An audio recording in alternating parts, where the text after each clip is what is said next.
पिछले दिनों बेंगलुरु में दिल्ली जैसा श्रद्धा मर्डर केस जैसा मामला सामने आया। बेंगलुरु में रहने वाली महिला महालक्ष्मी की बेरहमी से हत्या कर दी गई और उसे 50 से ज्यादा टुकड़ों में काटकर फ्रीजर में भर दिया गया था।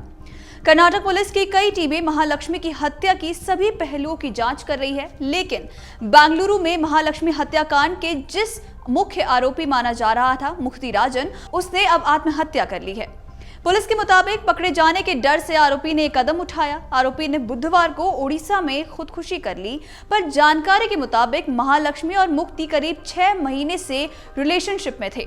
हालांकि उनके बीच कुछ भी ठीक नहीं चल रहा था और ऐसे में कई लोगों का यह भी मानना है कि महालक्ष्मी ही अपने काल का असली कारण है। तो आखिर इस पूरे मामले की सच्चाई क्या है, आइए आज की इस वीडियो में समझते हैं। बेंगलुरु में महालक्ष्मी हत्याकांड को लेकर लगातार नए खुलासे किए जा रहे हैं। महालक्ष्मी के पति हेमंत दास ने बताया है कि एक दिन जब उन्होंने महालक्ष्मी का मोबाइल फोन चेक किया तो पता चला कि वो अशरफ नाम के व्यक्ति के संपर्क में है। पति की कहानी सुनने के बाद पहले अशरफ नाम के शख्स पर शक की सुई घूमी थी। हालांकि बाद में हत्या की एक एक कड़ियां खुलती चली गईं और पुलिस के जाल में मुख्य आरोपी मुक्ति राजन रॉय फंस गया। घटना की जानकारी भले ही 21 सितंबर की मिली हो, लेकिन रिपोर्ट्स के मुताबिक इस हत्याकांड को 19 दिन पहले ही अंजाम दिया जा चुका था। 2 सितंबर को महालक्ष्मी का मोबाइल बंद हो गया था।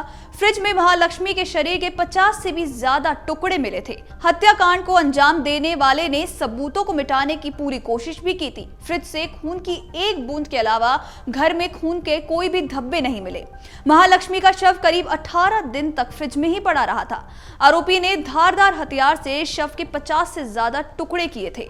जानकारी के मुताबिक महालक्ष्मी और मुक्ति रंजन करीब 6 महीने से एक साथ थे। वो दोनों रिलेशनशिप में थे।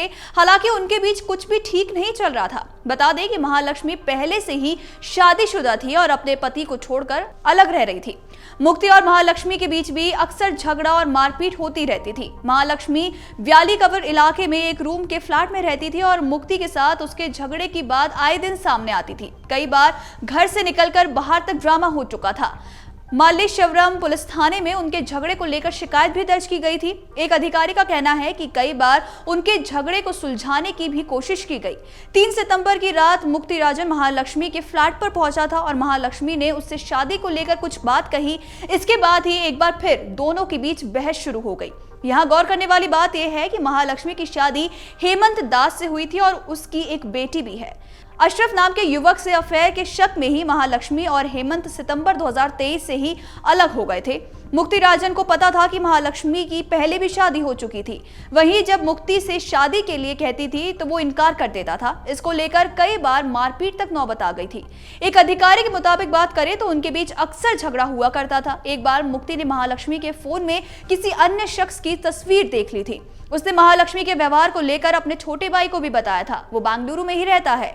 पुलिस के मुताबिक महालक्ष्मी बहुत जल्दी गुस्सा भी हो जाती थी। तो वहीं स्थानीय थाने में मारपीट की शिकायत दर्ज करवाई गई थी। इसी तरह का केस एक बार महालक्ष्मी के पति हेमंत ने भी दर्ज करवाया था।